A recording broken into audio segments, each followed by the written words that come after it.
శివయ్య ఆశీస్సులతో అందరం బాగుండాలని కోరుకుంటూ ఈరోజు కర్ణాటకలోని గోకర్ణ క్షేత్రం గురించి తెలుసుకుందామండి. గోకర్ణం స మహాకాశీ విశ్వనాథో మహాబలః కోటితీర్థం తత్ర గంగా సముద్రోయం విశిష్యతే గుంజమాశ్రితాదికం కాశ్య గోకర్ణమభిధీయతే.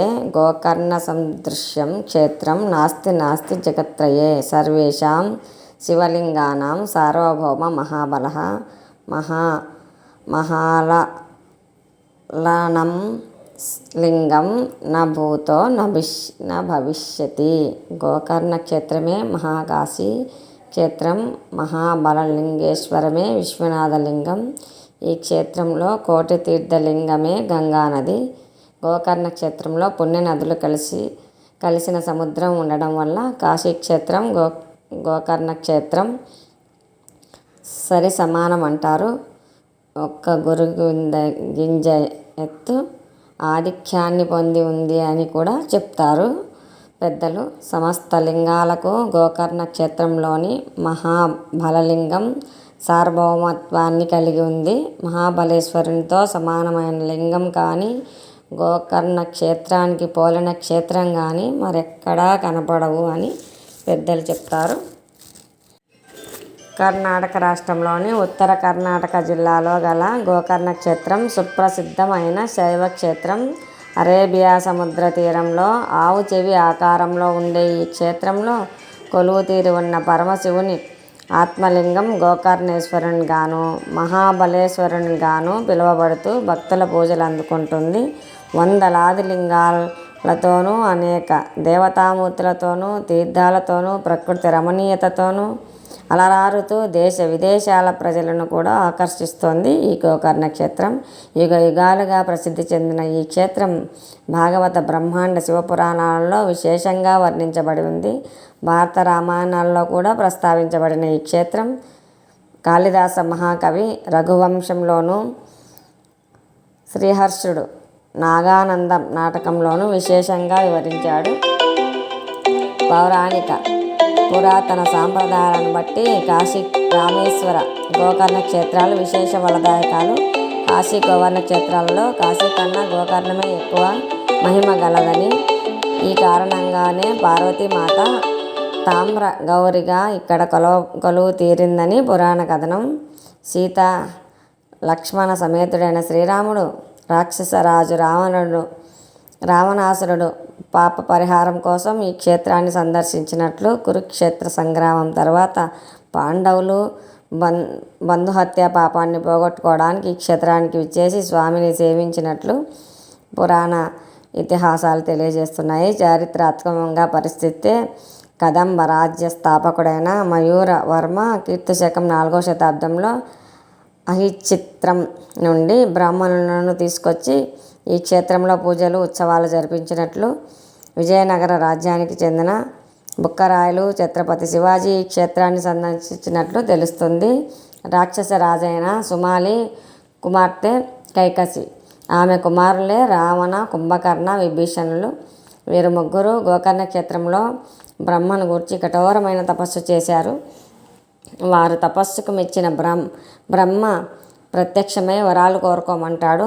రావణుడు మానవుడు తప్ప మరెవరి నుండి తనకు ప్రాణభయం లేకుండా వరం కోరుకుంటాడు. కుంభకర్ణుడు తన నాలుకపైన సరస్వతీదేవి నివసించాలని కోరుకుంటాడు. తనకు కోరినంత నిద్రాసుఖం ఉండాలని కోరుకుంటాడు. విభీషణుడు తనకు ధర్మబుద్ధి, బ్రహ్మస్త్య సిద్ధి, అమరత్వము కలగాలని వరం కోరుకుంటాడు. ఈ విధంగా వరగర్వితుడైన రావణుడు తన సవతి తల్లి కొడుకైన కుబేరుణ్ణి లంక నుంచి తరిమి కొడతాడు. తన సంపదంతా అక్కడే వదిలిపోతాడు కుబేరుడు. ఇది తన మొదటి విజయంగా భావించిన రావణుడు లంకేశ్వరుడై కుబేరుని పుష్పక విమానాన్ని కూడా సొంతం చేసుకుంటాడు. కైలాసపతి అయిన శివుడికి రావణాసురుడు పరమ భక్తుడు. తన తల్లి అయిన కైకసి పార్థివలింగాన్ని పూజ చేస్తూ ఉండేది. ఒకరోజు సముద్రపు అలలు పార్థివలింగాన్ని కరిగించడంతో సముద్రంలో కరిగిపోతుంది. ఈ కారణంగా గురువైన శుక్రాచార్యులు ఎంత సమాధానపరిచినా ఆమె దుఃఖాన్ని ఆపుకోలేక విలపిస్తూ ఉంటుంది. అది చూసిన రావణుడు సాక్షాత్ శివుని ఆత్మలింగాన్ని తెచ్చిస్తానని చెప్పి తల్లికి ఓదారుస్తాడు. ఆ తర్వాత రావణుడు కైలాసానికి వెళ్ళి కైలాస పర్వతాన్నే పెకిలించి లంకకు తేవాలనుకుంటాడు. మదగర్వంతో రావణాసురుడు తన 20 చేతులతో కైకస పర్వతాన్ని పెకిలించడానికి ప్రయత్నిస్తాడు. పర్వత కదలికలకు పార్వతి భయపడడాన్ని చూసిన శివుడు రావణుని చేష్టలను గమనించి తన ఎడమ కాలి బొటన వేలుతో కైలాస పర్వతాన్ని అదే పెడతాడు. రావణాసుడి చేతులు పర్వతం కింద ఇరుక్కుపోయి నలిగిపోతాయి. అప్పుడు రావణాసురుడిని శివుడిని ప్రార్థించగా శివుడు అనుగ్రహంతో చేతులు యథాప్రకారంగా అవుతాయి. మద గర్వం కొంత తగ్గి రావణుడు శివుని గురించి తపస్సు చేస్తాడు. వేద విదురుడైన రావణుడు తన శరీరాన్ని వీణగా చేసుకొని సామగానం చేస్తాడు. భక్తుడి గానానికి తృప్తి చెందిన శివుడు ప్రత్యక్షమై వరం కోరుకోమంటాడు. ఆ సమయాన్ని అక్కడున్న నారదుడి చొరవ వల్ల రావణుడు వచ్చిన సంగతి మరిచి ఏ వరం కోరుకోవాలో కూడా తెలియక మోహ పరవశుడైన శివుని చెంతనున్న పార్వతీదేవిని వరంగా కోరుకుంటాడు.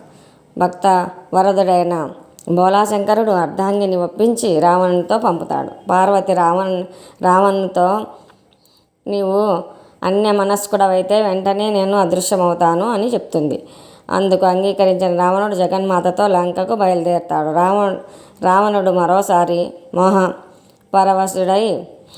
పరవశుని చేసేందుకు యోచించిన నారదుడు ఈ విషయాన్ని మహావిష్ణువుకు వివరిస్తాడు. పార్వతి మార్గమధ్యంలో వింధ్య పర్వత ప్రాంతాలకు చేరాక మార్గాయాసాన్ని తీర్చుకోవడానికి కదంబవనంలో కొంతసేపు విశ్రమిస్తుంది. ఆ సమయంలో మాయాసురుడి కుమార్తె మండోదరిని రావణుని కంట పడుతుంది. అదే సమయంలో విష్ణువు మాయ వల్ల రావణాసుడు మోహ పరవశుడై మండోదరిని వెంటబెట్టుకొని పాతాళానికి వెళ్తాడు.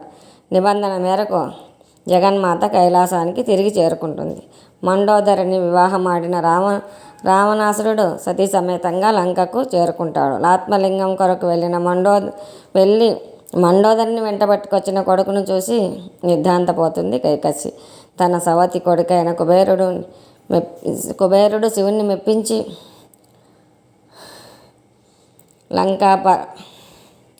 అలకా పర్వతాన్ని, రాజ్యాన్ని, సిరి సంపదలను పొందినట్లు చెప్పి ఎలాగైనా శివుణ్ణి మెప్పించి ఆత్మలింగాన్ని తెమ్మని రావణాసుని ప్రబోధిస్తుంది కైకసి. తన తప్పును తెలుసుకున్న రావణాసురుడు ఆత్మలింగం కోసం మరలా బయలుదేరుతాడు. అలా వెళ్ళిన రావణాసురుడు ఘోర తపస్సు చేసి శివుడిని మెప్పిస్తాడు. శివుడు ప్రత్యక్షమై వరం కోరుకోమనగా ఏ వికారానికి లోను కాకుండా ఆత్మలింగం కోరతాడు. ఆత్మలింగాన్ని ప్రసాదించిన శివుడు దీని నేలపై ఉంచకుండా స్వయం ప్రతిష్టమవుతుంది, నేలపై ఉంచితే అని చెప్తాడు. దీనికి ఎక్కడ ప్రతిష్ఠించాలో ఆ ప్రదేశంలో ఉండేంత వరకు మధ్యలో మరెక్కడా భూమి మీద ఉంచరాదని స్వామి తెలియజేస్తాడు. ఆ విధంగా ఆత్మలింగాన్ని సంపాదించిన రావణాసుడు వింధ్య పర్వతాన్ని దాటి పశ్చిమ తీరం వెంట వస్తూ గోకర్ణ ప్రాంతానికి వస్తాడు. పునఃసృష్టి కొరకు బ్రహ్మ రుద్రులు తపస్సు ఆచరించినప్పుడు రుద్రుడు పాతాళం నుండి పైకి వచ్చిన ప్రదేశమే ఈ గోకర్ణ ప్రాంతం. శివుని ఆత్మలింగం లంకకు చేరడం వల్ల రావణునికి మరింత బలం చేకూరుతుందని, ఎలాగైనా మార్గమధ్యంలోనే ప్రతిష్ఠించాలని భావిస్తారు దేవతలు. దేవత ప్రార్థన ఆలకించిన విష్ణువు సమయం కోసం నిరీక్షిస్తూ ఒక పథకం వేస్తాడు. రావణుడు గోకర్ణ ప్రాంతానికి వచ్చేసరికి సాయంకాలం సమీపిస్తూ ఉంటుంది. అప్పుడు విష్ణువు తన సుదర్శనంతో సూర్యుడిని మూసి సూర్యాస్తమయం సమయం భ్రమింపజేస్తాడు. రావణుని బాలబ్రహ్మచారి రూపంలో గణపతి కనబడతాడు. సంధ్యావందనానికి సమయం కావడంతో